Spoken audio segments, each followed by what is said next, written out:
Perfect for overnight use to give moisturizing and protecting help with dry skin. 1 teaspoon Vaseline.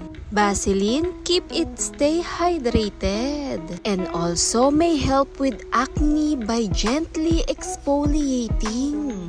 Can be used as a natural scrub to remove blackheads and dry skin. And 1 teaspoon baking soda. Vaseline and baking soda perfect combination. Is a natural bleaching effect that can help lighten to your skin, especially for the dark spot. To give smooth and clean skin, glass skin effect. And 1 teaspoon coconut oil.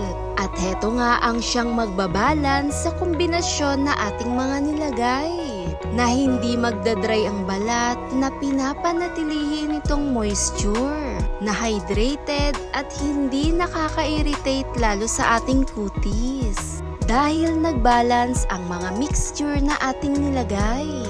Perfect itong gamitin overnight na siyang magbibigay glass skin at napaka-smooth sa ating mga balat. Tumutulong ito sa mga maligasgas gaya na rin ng pagkaroon ng mga blackheads. Gamitin lamang ito bago po tayo matulog sa gabi.